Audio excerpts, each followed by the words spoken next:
Boa noite. É muito bom a gente poder começar algo tão especial aqui na nossa igreja.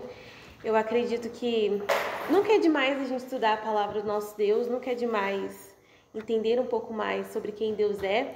E a gente só consegue isso através da Escritura, né? Lendo a palavra, refletindo sobre ela e aprendendo mais sobre ela. Mas antes da gente começar, a gente vai orar. E eu peço para o irmão Erickson fazer uma oração para a gente. Amém?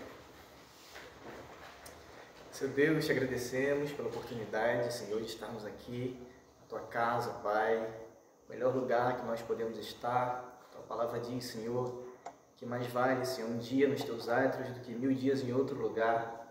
E por isso, Senhor, te agradecemos por essa oportunidade de estarmos reunidos como corpo de Cristo, em Teu nome, Senhor, para falar contigo, para saber mais de Ti através da Tua palavra, que o Senhor é a palavra viva. A gente conhece a Ti, Pai, através da palavra. Por isso te pedimos, Pai, sabedoria, discernimento para poder entender, para poder saber, Senhor, aquilo que o Senhor quer falar aos nossos corações. Obrigado por tudo, em nome de Jesus, eu te oro. Amém. Amém. Opa. Então, gente, Julinha, como é que eu posso dizer para tu ir passando? Eu posso passar aqui. Isso. Então, a nossa primeira aula, a aula 1, a gente vai ter 4 aulas, tá? Durante esse mês de outubro, e uma aula vai cair no dia 1º de novembro. Essa é a nossa primeira aula, introdução como ler a Bíblia. Tá? Eu coloquei lá no grupo, não sei se vocês conseguiram todos ver, as aulas que nós vamos ter. Cada aula, como eu falei para vocês vão ter de apoio esse livro que vai chegar e as apostilas de cada aula, tá bom? Essa aula eu vou dar, o pastor ele foi para Porto Alegre com a Pri e aí ele me deixou essa bucha. Mas aí a gente vai na graça, né? Porque não é merecimento. É uma apostila por aula? É uma apostila por aula.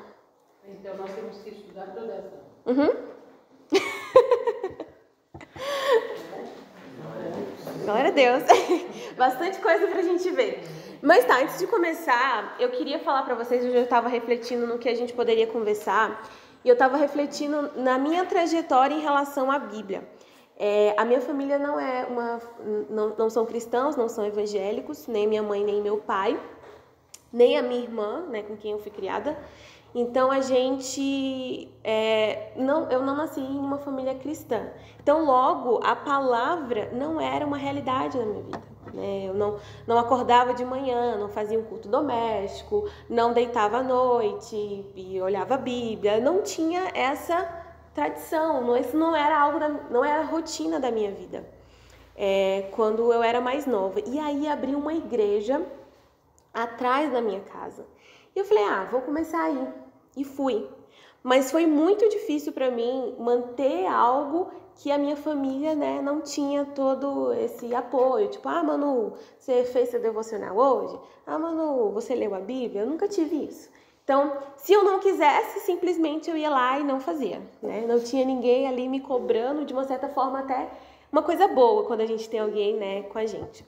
Mas aí, existe uma coisa, aqui na nossa igreja nós não temos, mas eu era de uma igreja que tinha EBD. Gente, a EBD foi uma coisa maravilhosa na minha vida, porque eu aprendi a palavra. Porque eu não sabia que a Bíblia se dividia em Novo e Velho Testamento. Eu não sabia que Mateus, Marcos, Lucas e João eram o mesmo evangelho, contado de formas diferentes. Eu não sabia onde Jesus estava, se ele estava no Novo, se ele estava no Velho. Eu não sabia nada. E a EBD me ajudou a construir esse pensamento que eu tinha sobre a Bíblia. E, logicamente, eu comecei a pensar mais sobre Deus, conhecer mais sobre Ele, logo eu me firmei muito melhor, porque eu realmente conheci quem é o meu Deus. Então, essa é a importância, eu acho que eu friso do estudo, e a gente vai falar muito disso hoje, que a Bíblia, estudar a Bíblia, na verdade, é estudar sobre quem Deus é. Né? Então, assim, é muito importante. Eu acho que é fundamental. Então, primeiro, Julinha, pode passar? Eu trouxe aqui um versículo de Jeremias 15, 16, que diz: quando as tuas palavras foram encontradas, eu as comi. Elas são minha alegria e meu júbilo. Tem várias passagens na Bíblia que falam sobre a Bíblia, sobre a palavra, sobre os escritos, né, daquela época, enfim, que retratam sobre a palavra. Tamanha a importância dela. E isso é uma pergunta que eu quero lançar para vocês, eu até coloquei aqui: qual a importância da Bíblia na vida do cristão? Tem até na apostila de vocês essa pergunta, e depois vocês vão refletir em casa e vão responder. Mas qual é a importância da Bíblia na vida de um cristão? Nós somos o que somos, chamados de cristãos, porque nós cremos em Cristo e nós cremos na palavra de Deus. Então, é muito irônico a gente crer em algo e não conhecer algo. Por exemplo, eu conheço a Marluce, mas eu digo que conheço ela, ando com ela, mas eu não sei qual é a cor favorita dela, eu não sei qual é a comida favorita dela, eu não sei quais são os valores, quais são os princípios, então eu não conheço. Eu simplesmente digo, mas na verdade isso não é verdade. Então, quando a gente estuda a palavra de Deus e a gente estuda, aí na verdade a gente está estudando quem Deus é. O que Deus quer de nós, quais são os princípios dele, quais são os valores, quais são as características, quem ele realmente é. Então, quando a gente estuda a Bíblia, a gente está estudando o nosso Deus, né? Quem ele é através disso tudo. Então, ela é o nosso manual. Eu não posso fazer tal coisa, ou eu posso fazer tal coisa, ou Deus age na minha vida através de alguma coisa. Tudo está na palavra. A gente vai ver sobre isso, que tudo está na palavra. A palavra, ela é perfeita, então ela retrata esse Deus. E às vezes, eu não sei vocês, mas assim, a gente vai ver também que a Bíblia, querendo ou não, que essa daqui ela tem os comentários, mas ela é bem grande, né? Não é todo mundo que está acostumado a ler um livro tão grande como esse. Confere? Eu não sei aqui quantas vezes você já leu, se você já leu todas. Isso não é o mais importante. Eu acredito que se gabar dizendo que leu 5 vezes a Bíblia toda não é o mais importante. Mas se você estuda, porque assim, geralmente a gente faz o nosso devocional, a gente faz o nosso... Enfim, a gente estuda, pega um versículo, estuda, mas a gente realmente não entra mais fundo. E às vezes a gente vai ver os perigos que isso pode acarretar. Uma coisa que eu queria falar para vocês, isso aqui não é uma pregação. Se vocês quiserem falar, se vocês quiserem externar alguma coisa, tá bom? Se tiverem alguma dúvida, a gente vai conversando. O objetivo aqui da gente conversar é uma aula, é um bate-papo, né? E pode passar, Julinho? Então, alguns atributos da Bíblia. Ficou bem... Que pena. Alguns atributos da Bíblia. Eu trouxe aqui alguns atributos que nesse livro aqui, ele vai trazer e na apostila de vocês também tem. Eu achei bem legal a forma como ele colocou esses atributos. Bem interessante. O primeiro atributo é que a Bíblia ela é infalível. O que quer dizer que ela é infalível? Ela não tem erros, Deus é perfeito, sua palavra também. Então a Bíblia ela não tem erro, tá? A palavra de Deus ela não tem erro, tá bom? Ela é infalível. Por quê? Porque ela fala de um Deus perfeito e ela é perfeita. Manu, mas tem algumas coisas problemáticas, difíceis. A gente vai conversar um pouquinho mais sobre isso, porque além dela ser a palavra de Deus, ela é um livro ainda, gente. Ela não deixa de ser um livro. Ela fala sobre um povo em uma determinada época, enfim. Né? O que ele falou? Então, assim, ela tem algumas questões, mas ela é infalível. Ela não tem erros. Deus é perfeito e sua palavra também é. Outra coisa que é um sinônimo, né, de infalível, ela é inerrante, ou seja, ela é pura e verdadeira. não precisamos acrescentar nada. Tá, que a gente pegou aqui 2 livros para nos ajudar. Esse outro livro também está sendo utilizado na apostila de vocês, esse Entendes o que Lês, do Gordon, sabe lá Deus como é que é o sobrenome dele. Mas, tá que a gente usa livros, que o pastor toda vez que ele prega que ele usa algum livro, alguma coisa. Mas não significa que a Bíblia está precisando de ser de complemento, de ser acrescentada em alguma coisa. Mas às vezes é para nos ajudar a entender melhor. Então, ela é inerrante porque ela é pura e verdadeira e a gente não precisa de nada para acrescentar. Na verdade, os livros, os estudos, é mais para aprimorar, né, o nosso entendimento. Outra coisa que ela também ela é completa, ou seja, ela é completa, mas a gente não precisa de uma revelação adicional.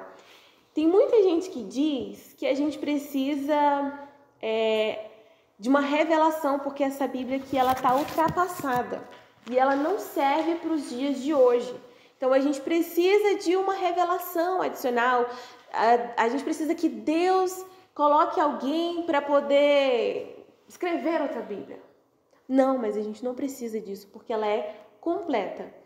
Não sei vocês, mas assim, toda vez que eu leio a Bíblia, parece que ela está falando de hoje, 2022. E ela foi escrita há muito, muito tempo. O tanto que ela é atual, né? Em vários sentidos. Então, ela é completa. Ela não precisa de uma, como eu coloquei aqui, uma revelação adicional. Ela serve para hoje ainda e para sempre. Outra coisa que ela é autoritativa, ou seja, ela tem a última palavra. Jamais deveremos discutir se ela é verdade ou não. Aí tem muito a ver com o que a gente falou, que a Bíblia é infalível. O próximo é que ela é suficiente. E aí aqui eu trouxe algumas coisas também em relação a essa questão de ser suficiente. Primeiro, ela é suficiente para a salvação. Por quê? Porque a Bíblia revela a salvação.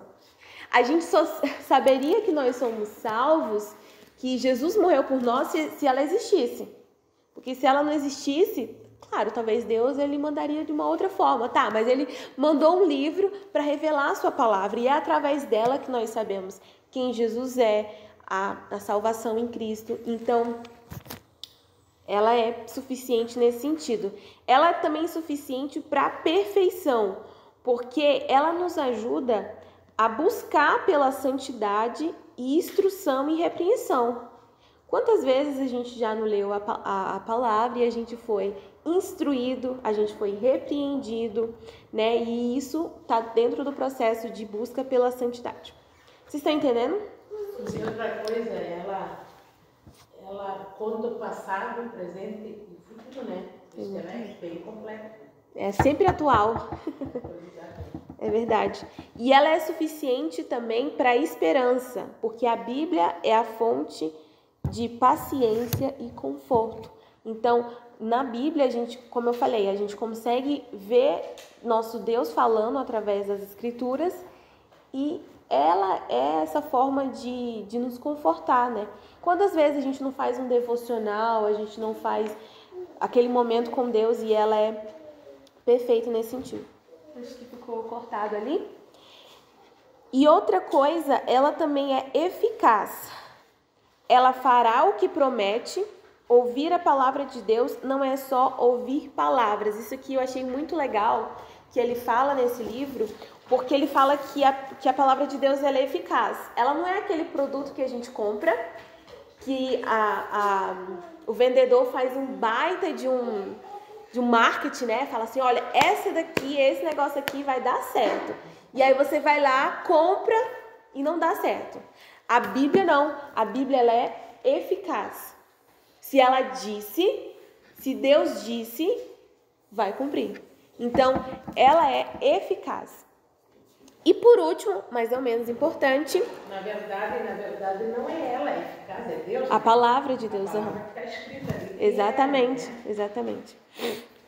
E ela é determinativa, porque a forma como você responde à palavra de Deus determina a essência de sua vida e o seu destino eterno. Então, como a gente se relaciona com a palavra. É claro, uma vez eu tinha um amigo que ele era meio fora da casinha, assim. E um dia ele estava pregando e ele pegou a Bíblia, jogou no chão e pisou. E aí todo mundo ficou, meu Deus, que herege, que cara louco. O que ele queria? O que ele queria com essa demonstração? Dizer que isso aqui, essas folhas aqui, tá péssima, né? Que pode ser que isso aqui se acabe, pode ser que isso aqui a gente jogue no lixo, pode ser que isso aqui se rasgue.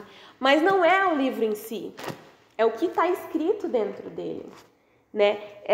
Deus, por exemplo, a Marluce tem uma Bíblia rosinha, né? Tem uma Bíblia mais cheia de flores, uma Bíblia vermelha, tem a Bíblia da criança, tem a Bíblia da mulher, tem a Bíblia para os casados, tem essa Bíblia, tem vários tipos de Bíblia. E elas em si, o livro em si, ela não é, como eu posso dizer, o que importa é o que está dentro do escrito dela, que é a palavra de Deus. Amém? É o conteúdo. Não importa se ela tem flor, se ela tem um cavalo na frente, é o conteúdo que importa, né? É o que está dentro escrito, cada palavra, né? E é muito interessante, não sei se já pararam para pensar, às vezes eu fico pensando, eu acho que Deus, eu tenho certeza que ele é muito inteligente, porque ele resolveu se revelar através de um livro. Poderia ter sido através de um filme, através de qualquer outra coisa, de uma imagem, mas ele, né, escolheu um livro para se revelar, e isso é muito interessante, né? Porque a gente precisa estudar para poder conhecer ele, a gente precisa ler para poder conhecer. Então essa é a nossa Bíblia. Nós somos conhecidos por ela. Então é muito importante a gente estudar sobre ela. Tá bom? Agora, pode passar de linha. A gente vai para uma parte que eu considero mais importante, talvez. Eu acho que essa questão dos atributos da Bíblia, todos de uma certa forma já sabe, né? Mais ou menos. Vocês entenderam tudo? Tem alguma dúvida? Não. Que eu saiba responder, porque provavelmente eu não saberei. É bom também falar que não existe o conhecimento de Deus, a respeito de Deus fora das Escrituras. Exatamente. Um amigo do trabalho certa vez falou para mim, e é um pensamento comum das pessoas que não são cristãs, ele falou o seguinte: eu acredito em Deus, acredito realmente que Deus existe, mas existem algumas coisas na Bíblia que eu não concordo, que eu não acredito, que eu acho que não aconteceu. Então é um pensamento totalmente que entra em conflito. A Bíblia é Deus revelado. É o Deus revelado. Então a gente só pode dizer que conhece a Deus se a gente conhece a Bíblia. Exatamente. É exatamente isso, porque a Bíblia, ela relata sobre esse Deus. Então, se a gente não concorda com a Bíblia, então a gente não concorda com o nosso Deus. Então a gente não concorda com esse Deus. Então fica realmente meio contraditório. Agora a gente vai para um tópico, a gente falou sobre a Bíblia, mas como ler essa Bíblia? Gente, eu não sei vocês, mas eu tenho uma dificuldade tremenda. Olha que eu gosto muito de história, mas é muito difícil todo esse processo. Velho Testamento, quem aqui gosta de Velho Testamento? Ixi, só a Stephanie. E o Novo? Todo mundo gosta do Novo, né? Mas por que geralmente tem essa versão do Velho Testamento? Porque é difícil. E tem coisas que nos deixam maluco, né? A gente não consegue. As palavras, os nomes, as genealogias que a gente pula, né? Quem nunca na vida... Eu não acho tanto que seja a parte de nomes, é que tu entendeu a agir de Deus ali, é diferente. É diferente. Porque assim, o que eu penso sobre a Bíblia? O Velho Testamento, Deus era de uma maneira, porque até então não tinha visto Salvador. Então ele era como um pai que estava ensinando a criança, vamos dizer assim, que somos nós, né, a viver de certa maneira. Quando veio Jesus, já veio e trouxe, tanto é que ele troca todos os mandamentos, não troca, mas ele dá uma ajeitada naquilo que estava, né, como é que eu vou te explicar? É como uma criança pequena tem o filho dele. tu vai explicar pro teu filho que tu vai se tocar na tomada, tu vai levar um choque. No Velho Testamento ele vai dizer, vai brigar. No Segundo Testamento, no Velho Testamento é um amor, no Novo Testamento é um amor, já tenta ensinar de outra forma. É a minha visão que eu tenho da Bíblia assim. Não sei se estou certa, se estou errada, mas assim que eu vejo. Sim. Que era uma coisa e com a vinda de Jesus transformou para melhor. Sim, mas o Novo Testamento também é interessante porque Jesus é a palavra encarnada. Sim, então, ele dá... É como se a palavra tivesse pernas, né? E fosse agora na pessoa de Cristo. Então, Cristo é a palavra completa, revelada. O pastor sempre diz que o Velho Testamento sempre aponta para Cristo. Claro, isso. Aí eu tenho mais ou menos um entendimento que eu acho que o Velho Testamento não era para nós, e sim o Novo. Porque o Velho Testamento não era para os gentios, né? Nós somos os gentios. Não, na verdade, toda a Bíblia é para nós. Toda a Bíblia é para o povo de Deus, para os salvos, para os eleitos de Deus, né? Então, a gente vê, a gente estuda a Bíblia através da história. Por que que o Velho Testamento ele é tão difícil? Porque, primeiro, a gente vai entender um pouquinho mais sobre isso, tá? E nas próximas aulas que a gente vai estudar sobre cronologia bíblica, a próxima aula talvez seja muito melhor, porque o pastor vai falar um pouco sobre a cronologia bíblica do Velho Testamento. Tá? Mas por que que ele é muito difícil? Porque ele fala de um povo em determinados momentos da história, né? E já no Novo Testamento, a gente vê somente uma parte da história. Por exemplo, 4 evangelhos só relatam de um único período, que foi aquele período Cristo. E depois as cartas não é tão pesado, assim, historicamente, quanto o Velho Testamento. Então, a gente tem mais essa dificuldade, mas não significa que Deus não está aqui, que não está apontando para Cristo, que não faz parte do plano de Deus. Na verdade, não. E, assim, a gente tem essa dificuldade, mas não é impossível a gente estudar e ler e ver Cristo. Tá, e a gente vai entender um pouquinho mais isso. Mas antes de chegar na parte da leitura em si, como ler a Escritura? Uma coisa que, quando eu entrei na faculdade, eu faço história, para quem não sabe, e quando eu entrei na faculdade, isso que era uma coisa que eu não tinha na minha cabeça. Mas depois eu fiquei assim, cara, é verdade. Primeiro nós somos leitores da palavra. E o leitor, necessariamente ele é um intérprete. Vocês entendem quando eu quero dizer isso? Por quê? Porque a gente leva para o texto tudo que nós somos. Infelizmente, tá? Infelizmente. Por quê? Porque a palavra está aqui em forma de texto. Quando a gente vai ler o texto, a gente interpreta o texto. Vocês compreendem isso? Sim. Por exemplo, eu estou lendo aqui... No princípio era o verbo... Não, no princípio era o verbo não. Vou botar aqui Gênesis mesmo. No princípio criou Deus os céus e a terra. A minha cabeça, na mesma hora, ela vai fazer o quê? Ela vai pensar na terra, ela vai pensar no Deus, ela vai pensar em Deus criando a terra, ela vai pensar, quando ele fala aqui, sem forma em vazia. Aí eu já estou pensando, haja luz. Aí eu estou pensando na luz iluminando a terra, não é? A gente não faz essas ligações? Por exemplo, eu trouxe um exemplo aqui bem interessante. Pensem na cor roxa. O que você pensou em roxo? A cor, assim. Só a cor? Uma lente. Tá, o que mais você pensou em roxo? Uma berinjela. Uma berinjela. Gente, é porque ela é uma pessoa saudável, então ela ligou exatamente com a berinjela. E você pensou em quê? Uva. Redondo roxo. Só a cor. Só a cor. A cor. Uma roupa. Uma roupa roxa. Uma flor. Uma flor? Só a cor. Só a cor? Só a cor. Gente, eu como uma boa paraense, a primeira coisa que eu pensei foi no açaí. Quando eu penso roxo, já vem aquele açaí maravilhoso, assim, com peixe frito, coisa maravilhosa. Por quê? Porque a gente interpreta baseado naquilo que a gente já tem conhecimento sobre. Então, a gente vai fazendo a associação. Quem é professora, hein, né, Marlúcia? Eu acho que conhecimento também, sentimento que tu tem, porque tu pode ler o mesmo versículo um tempo depois e vai te aparecer outra coisa, nada que ver daquela maneira que tu interpretou antes. Não exatamente. Sei se acontece com vocês, comigo acontece muito. Demais. Eu volto, mas não, Deus me deu outra visão, agora eu estou entendendo mais ou de outra maneira. Também leva muito Exatamente. Sentimental também em relação. Então a gente é esse intérprete, né? Ali diz que lemos e entendemos o que lemos. A gente lê, entende. Quando Jesus está lá no Sermão da Montanha, eu já imagino Jesus sentado, o pessoal lá ouvindo ele, os pães sendo carregados. Então a gente vai interpretando.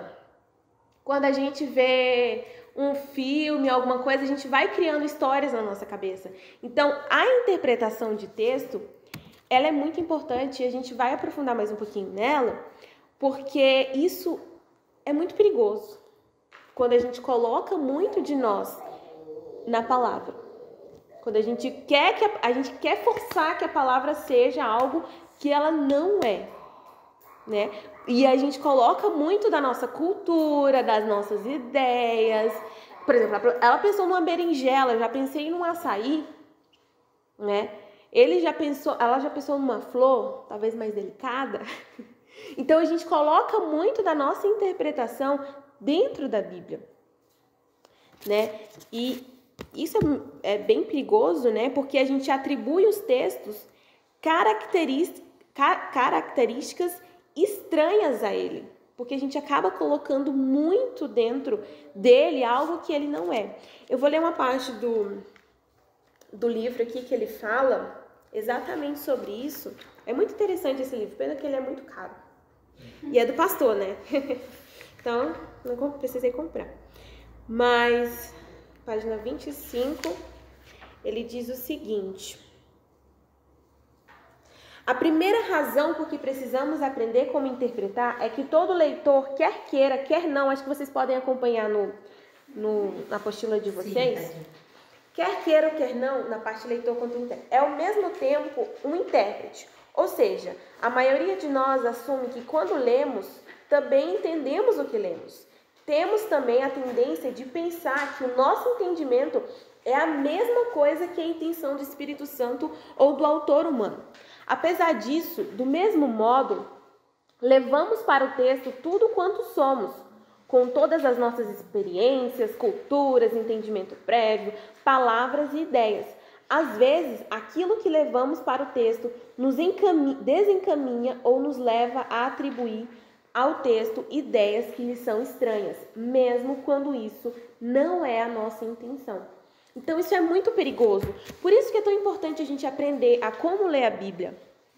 Porque, às vezes, a gente pode pegar um texto, e hoje tem muito isso nas igrejas, né? Eles abrem aqui a Bíblia, isso aqui, aí lê um versículo só, fecha e começa a fazer uma pregação baseada naquilo.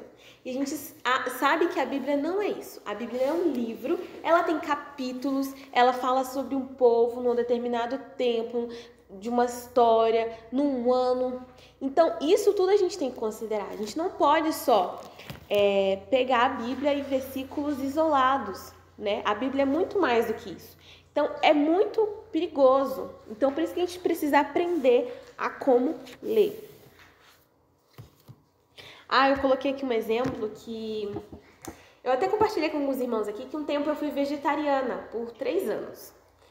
E foi um tempo muito bom pra mim, porque eu tava com muito problema no estômago e a carne, ela me pesava muito quando eu comia.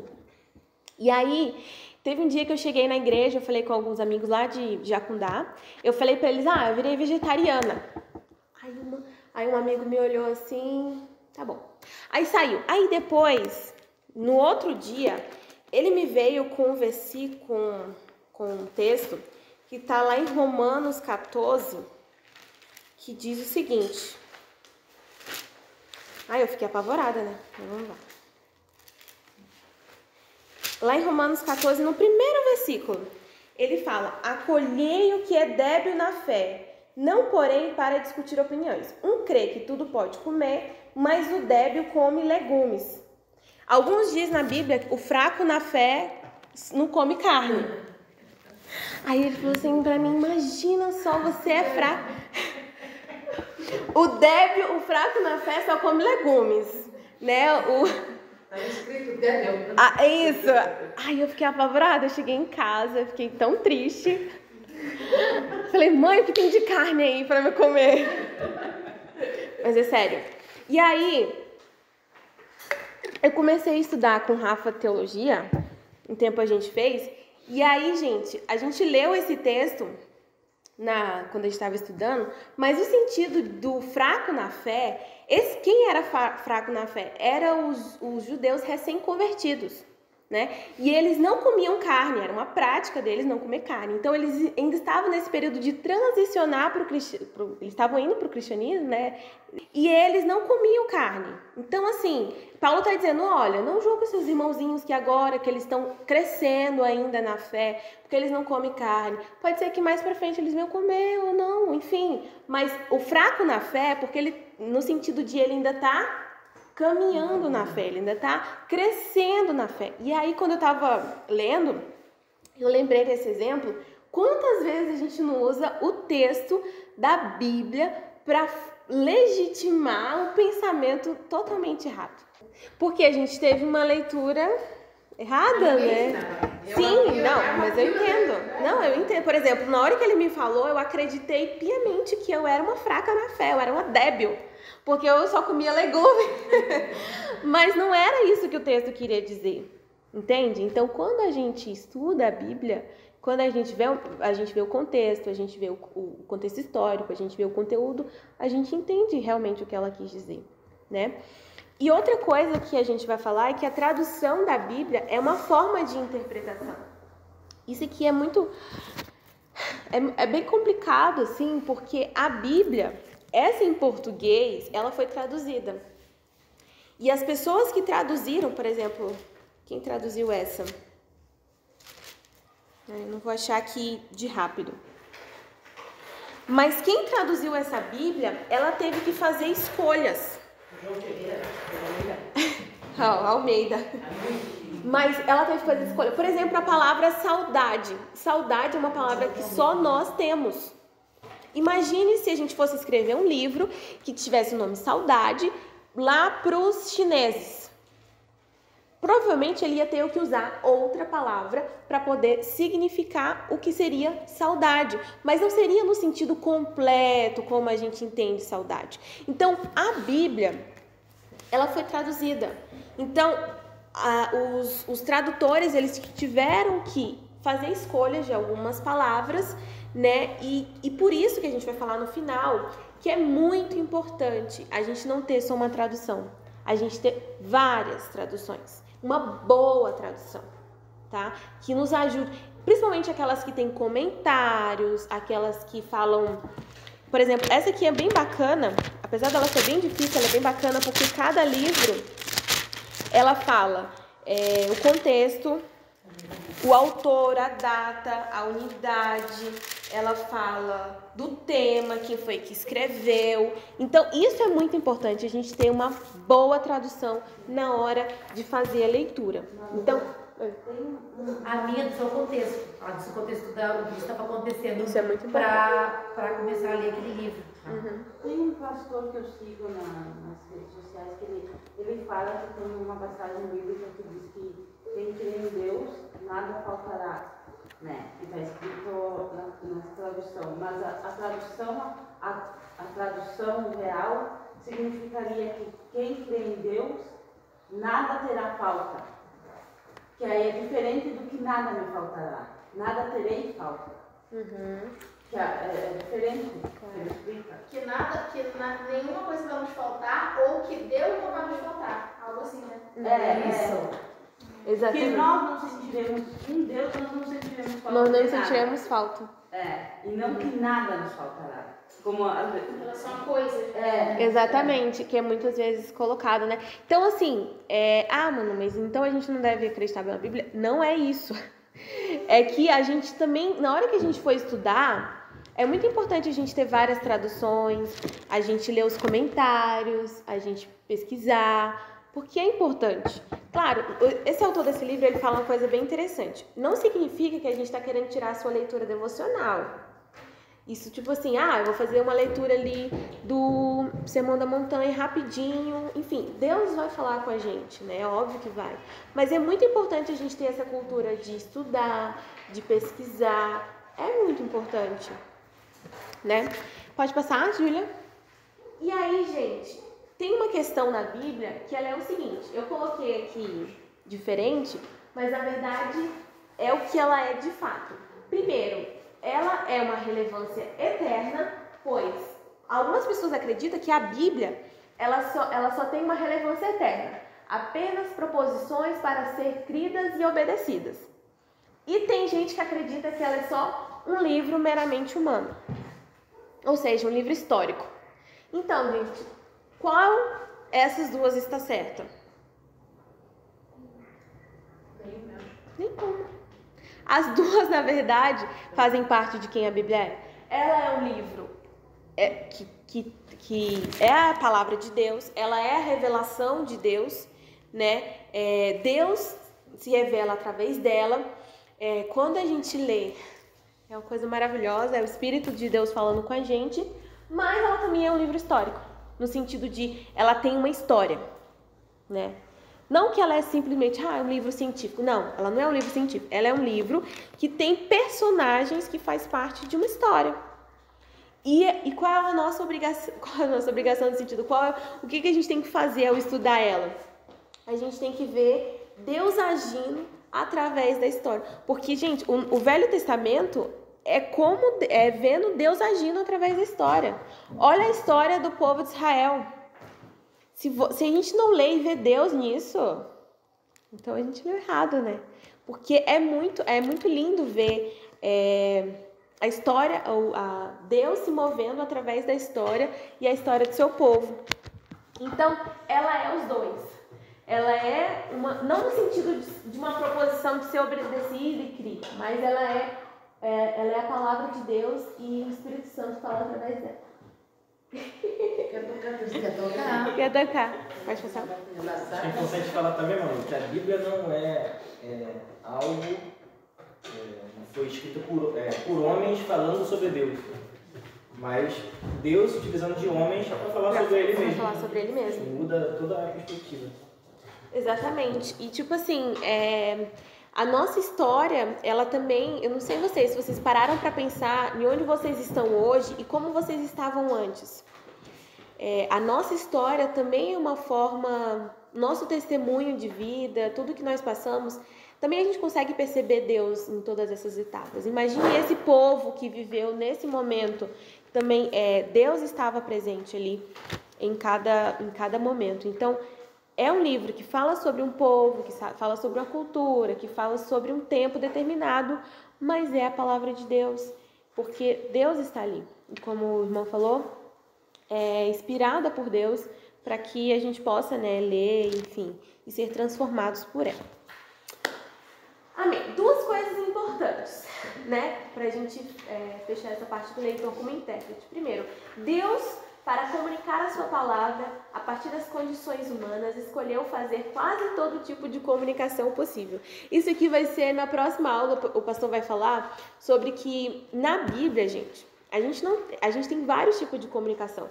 A gente tem a narrativa, a gente tem a poética, lá dos Salmos, de Eclesiástico, a gente tem as crônicas, a gente tem as cartas, a gente tem vários tipos de linguagem, Na aula que vem o pastor vai falar sobre isso.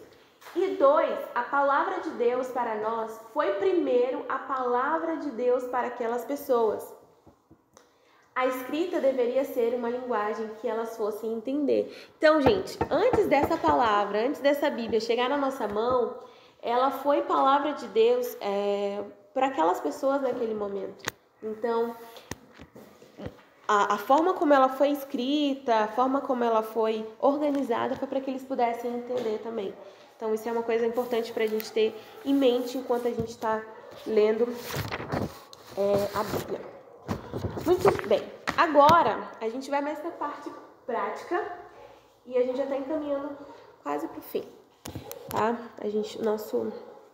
Acho que às 8 eu vou dar uma pausa de 10 minutinhos para vocês. O que vocês acham? Ou tá tranquilo? Ou tá muito pesado? Tá bem tranquilo, né?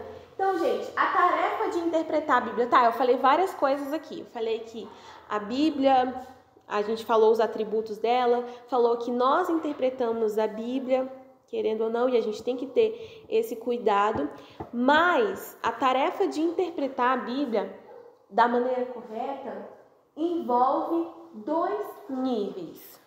Se vocês nunca ouviram essa palavra, eu particularmente só ouvi, mas dizer, mas não significava muito bem, não saberia dizer o que significa muito bem, que é a exegese e a hermenêutica. A exegese é escutar a palavra de Deus que eles ouviram, e a hermenêutica é ouvir essa mesma palavra aqui e atualmente. A gente vai entender um pouco mais sobre ela. Se vocês quiserem acompanhar na apostila de vocês, também tem. Pode passar. Ficou aí embaixo, mas tudo bem. Então, gente, a primeira tarefa que a gente vai fazer quando a gente vai ler a Bíblia é a exegese. O que ela é? Eu vou ler essa partezinha que fala aqui. A exegese é o estudo cuidadoso e sistemático da Escritura para descobrir o significado original, o significado pretendido. Então, gente, a exegese, ela é o significado que aquele texto ele estava querendo dizer. Por exemplo, lá o exemplo do vegetarianismo. O Paulo, ele estava querendo realmente falar para os cristãos mais velhos, assim, na fé, que eles não ficassem enchendo o saco daqueles que estavam ainda caminhando na fé. Né? Então, esse é o sentido original, é o sentido que foi atribuído naquela época, enfim, era o que Paulo queria dizer, né? Algum outro exemplo que eu posso usar aqui para vocês, eu tinha marcado aqui.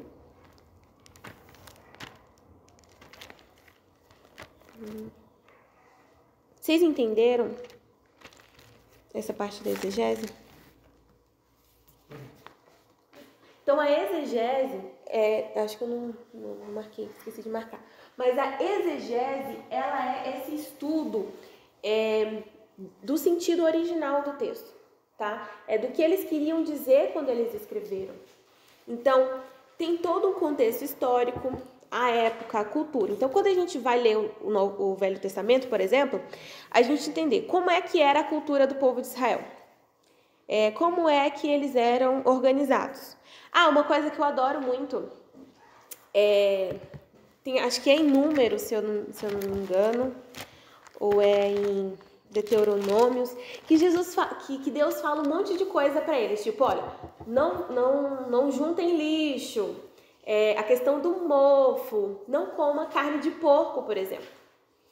Todas essas coisas, quando Deus falou para eles, por exemplo, a questão do lixo, eles viviam em comunidade. Se eles deixassem o lixo ali, ia causar doenças, bactérias, e isso ia acabar, né, adoecendo eles. A questão do mofo também. E a questão do porco, gente, porque o porco, a carne de porco, eles não tinham todo aquele tratamento que a gente tem hoje, por exemplo, de resfriar, de cozinhar e tudo mais. Então era diferente. Então, o porco naquela época eles não comiam por causa disso. Tá? E aí, essa tarefa de entender o significado real do texto, real, por que Deus disse aquilo para eles, o contexto daquilo, é muito, a gente tem que fazer isso. Por quê? Porque se a gente não fizer isso, a gente vai achar que, por exemplo, os adventistas falam que a gente não pode comer mais carne de porco, porque está na Bíblia dizendo que não pode comer carne de porco. Mas Deus disse para eles, naquela época, por uma determinada coisa, em um determinado momento, por causa de uma determinada situação. Beleza? Então, a exegese é você entender o contexto que estava inserido aquele estudo, para a gente não sair falando asneira, né? Misericórdia, né? Quantas vezes eu já falei tanta asneira na minha vida? Se a gente for contar, não dá, nem os dedos de todo mundo aqui juntos, não dá para contar nas mãos. Misericórdia. Mas a gente precisa ter esse entendimento de que a Bíblia, Deus estava falando para um povo específico naquela época também, sobre algumas coisas, sobre higiene, isso que eu estou falando para vocês dos mandamentos também, né? Sobre a higiene. Eu tinha separado aqui, mas vocês já leram essa parte que Deus fala sobre a questão do mofo, a questão do lixo? É muito interessante. Deus cuidando deles, fofinhos. Eu não sei se é Êxodo, se Eu sou péssima de...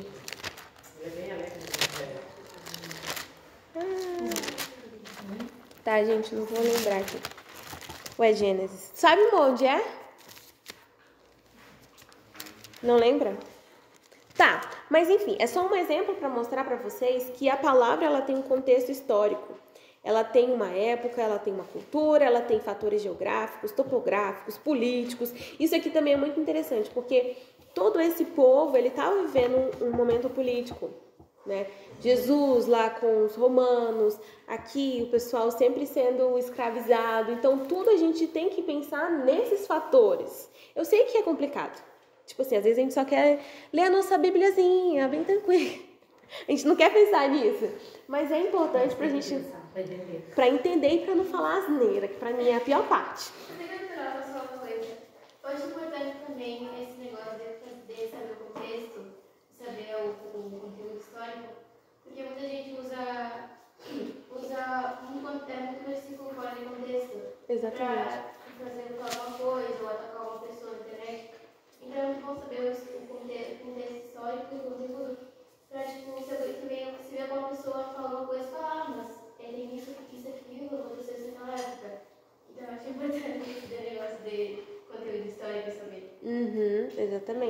Exatamente.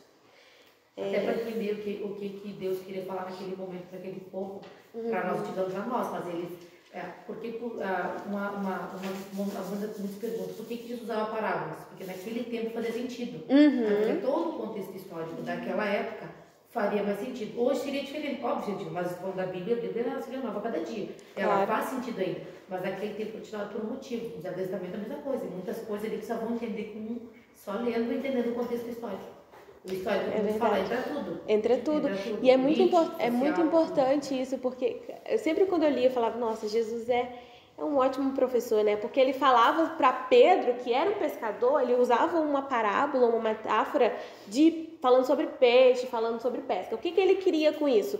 Fazer ele entender de uma forma a partir daquele contexto que ele estava vivendo, né? Então, eu vou falar sobre uma coisa muito difícil, mas fulano de tal é cabeleireiro. Então, eu vou lá e vou utilizar alguma linguagem do cabeleireiro para poder, né, a pessoa entender melhor. Também tem um outro lado, né? Tem uns textos que são muito claros, que você lê, você sabe o que é aquilo, mas às vezes a pessoa quer interpretar aquilo de uma forma totalmente oposta. Exatamente, assim como, sei lá, pastores que são, né, polêmico aqui, mas pastores que são homossexuais, que defendem aquilo, sabe? Às vezes pegam um texto que é claro, que a gente vê, que é claro, mas se interpreta de uma forma totalmente que tu fala assim, gente, não, nunca ia parar pra pensar isso e não tem nem como a gente pensar que seja dessa forma. Exatamente isso, e é muito confuso, porque tem esses dois lados, né, dessa interpretação, e também falando do Velho Testamento, também é legal identificar que também tem muitas coisas no Velho Testamento que também é para os nossos dias, né? A gente não pode descartar o Velho Testamento como se... por exemplo, a questão do lixo. Tipo, era usado para eles porque eles não poderiam, né, ficar juntando isso. Tá, mas a gente vai fazer isso hoje? Não vai. Tipo, é uma ajuda pra gente também entender tudo isso, né? Por exemplo, provérbios. Talvez para eles, mas, cara, o tanto que provérbios vale para nós hoje, tipo, a gente vai ver isso na hermenêutica, mas é o significado desse texto que era para eles, que tinha um sentido, mas que serve para nós hoje igualmente, né? Então, isso que tu falou é muito importante também. Uma coisa que eu coloquei aqui, gente, que as palavras somente fazem sentido dentro de frases. Então, isso é muito importante. Nunca pegue um versículo isolado, assim, para justificar algo. Não, porque a Bíblia, ela tem capítulos, ela tem, né, um texto. Então, as palavras, elas só fazem sentido dentro das frases e as frases só fazem sentido dentro de um texto. Então, não pegue pedaços isolados para poder legitimar alguma coisa, né? E por isso que a gente precisa de um bom comentário, de uma boa tradução. Porque, por exemplo, tem algumas palavras que a gente não entende aqui na Bíblia, mas aqui embaixo está explicando, né? Tá falando o contexto. Então, é muito importante a gente ter uma Bíblia que explique um pouco mais sobre isso, né? Também dá outros textos para a gente poder poder olhar, comparar, isso é muito legal, né? Não ficar só naquilo ali. Ir para outros livros que falam sobre isso, que aí fica muito mais fácil. E é muito engraçado, né? Que às vezes a gente lê um texto, sei lá, um texto pequeno assim, e começam a... Tem vários outros livros que a gente pode identificar, ler sobre o assunto e parece que é pouca coisa, mas é tanta coisa. Exatamente. Oi. Pergunta, qual que é a tradução da tua? Essa daqui é de Genebra, mas eu não sei qual. É, né? Sociedade Revista atualizada. É, né? igual a nossa. É igual a de vocês? Aham. Eu só acho que muda a cor, né? Essa aqui é do Rafa, tá bem surrada, né? Mas ela é bem boa, assim. A Bíblia boa é boa. Mas é importante, a gente vai falar um pouquinho mais sobre isso, mas é importante. A próxima tarefa que a gente precisa saber quando a gente vai ler um texto é a hermenêutica, tá? O que é a hermenêutica? A hermenêutica, segundo o dicionário, né, que eu pesquisei aqui, é a arte da interpretação do texto. Ou seja, a gente lê o texto, a gente viu o contexto que ele estava inserido, a gente viu para quem que estava se destinando, mas ele fala conosco também. E aí a gente vai aplicar ele na nossa vida, no aqui e agora, tá? Então, quantos textos, por exemplo, vamos pegar o Sermão do Monte, que é o que a gente está estudando agora com o pastor. Jesus, ele estava falando para aquelas pessoas, mas ele fala para nós também. Tipo, a gente pega isso pra gente. Faz parte da nossa vida cristã. Tudo isso que Jesus está falando. Se eu estava falando para eles, não estava falando para nós? Não, estava falando para nós também. Porque a gente também faz parte do povo escolhido. Do povo, exatamente. Então, pode... Então, o Espírito Santo nos conduz à descoberta da intenção original e nos orienta nos momentos em que procuramos fielmente aplicar o significado à nossa própria realidade. Então, a Bíblia foi palavra de Deus para aquele povo e ela é palavra de Deus para nós também, tá? Então, o que a gente tem que fazer? A gente tem que estudar, a gente tem que ler, a gente tem que ver o que ela está inserido, mas também, na verdade, ela serve para nós. Na verdade, ela é o nosso caminho, ela é a nossa luz, ela é que ilumina nosso caminho, porque ela é a palavra de Deus para nós também, assim como foi para aquele povo. Então, só voltar ali, que ele fala que uma boa hermenêutica começa com uma boa exegese. Então, se eu faço um bom estudo do contexto, se eu faço uma boa leitura, depois eu vou conseguir entender muito melhor o significado do que ele quis dizer. No Clube do Livro, eu sempre falo para o pessoal, né, que eu acho muito lindo quando a gente estuda o contexto e tudo mais, e depois a gente fala, nossa, faz todo sentido, que lindo, meu Deus. Por exemplo, a questão tô abrindo aqui no Sermão do Monte, a questão do sal. Para eles era muito importante o sal, ele não tinha geladeira. Então, quando Jesus ele faz essa relação para ensinar eles, faz muito sentido na cabeça deles. E quando a gente estuda, que a exegese é o seguinte, é eu pegar o significado do sal na cultura deles, e aí eu pensar, cara, realmente faz todo sentido, porque o sal para eles conservava as coisas, dava sabor na comida.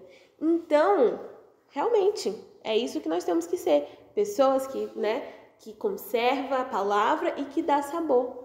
Então, não faz todo sentido quando a gente estuda o contexto, quando a gente vê o que realmente queria dizer? Para mim, faz todo o sentido. Então, é muito importante a gente estudar a palavra porque a gente entende isso. E, para finalizar, pode passar? Uma ferramenta básica é uma boa tradução. Então, eu tô falando aqui, batendo muito nisso, né? Que a gente tem que ter boas traduções, que a gente tem que... Uma coisa que ajuda muito hoje é o Google, né? No Google a gente tem muitas coisas legais, tem muitas coisas ruins, mas tem muitas coisas legais também. Gente, isso aqui é muito importante porque a Bíblia, ela foi escrita em 3 línguas. No hebraico, no aramaico e no grego. Imagine só. Muita coisa. No hebraico é a maior parte do Antigo Testamento. No aramaico é usado em algumas partes de Daniel e Esdras. E o grego é todo o Novo Testamento.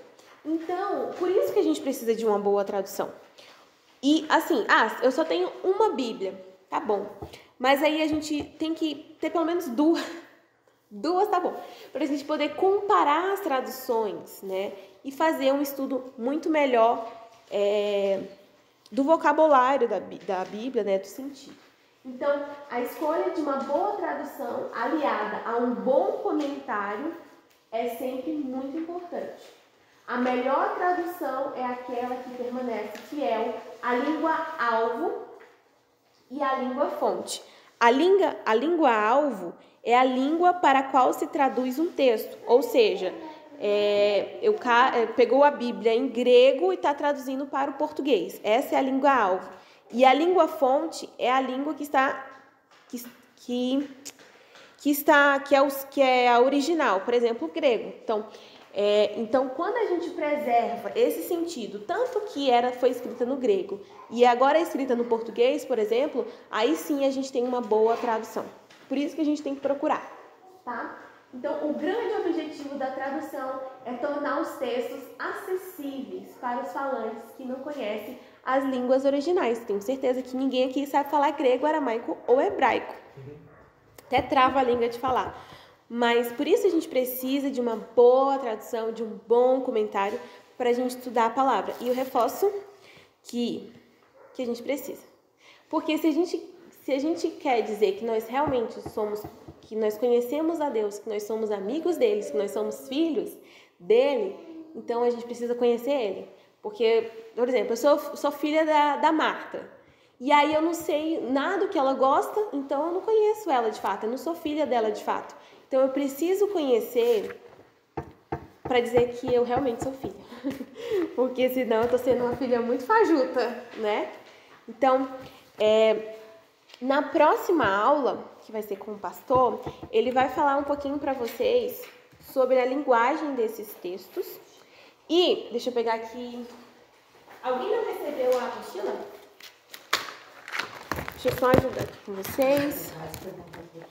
Tá? Então, gente, aqui é a nossa capinha. Aqui tem todos os assuntos. Botei um espaço aqui para vocês fazerem anotações. Tem alguns momentos de reflexão, que é o que a Bíblia representa para o cristão. Aí você vai responder. Mas o que eu queria mesmo dizer para vocês... Mano, mas eu não sou muito de ler. É muito para mim. Mas fica tranquilo. Tudo que eu falei tá aqui. Tá? Tudo que eu falei. Se vocês já quiserem passar logo para as questões, tudo bem. Mas tudo que eu falei da exegese, falei do contexto, tá? Fiz um resumo do que tá aqui. Mas o que eu queria mesmo de vocês é essa última atividade aqui, ó. Que é o colocando em prática. Isso eu queria realmente que vocês fizessem. Não precisa ser para a semana que vem, tá? Pode ser um exercício para vocês fazerem aí quando der. Mas seria uma forma de praticar aquilo que a gente aprendeu, que é leia a carta de Filipenses e responda as seguintes questões. Para quem ela foi destinada, quando ela foi feita, qual era o contexto em que as pessoas da carta se encontravam e qual era o objetivo da carta. E aí, quando vocês puderem, eu sei que todo mundo aqui tem um monte de coisa para fazer, então quando vocês puderem responder, vai ser muito bom. E é isso, gente, aí as referências que a gente utilizou, e eu queria saber se vocês entenderam e ficaram com alguma dúvida. Vocês entenderam? Ficaram com alguma dúvida? Que bom. Significa que eu sou uma boa professora. Gente, então, a gente terminou antes do que a gente tinha previsto, né? A gente estava marcando para as 8h30. Mas tá bom. O que eu ia falar para vocês? Acho que era só isso. Vamos orar para a gente terminar e agradecer a Deus por este momento. Tu entendeu? Eu fico com medo de estar falando muito rápido.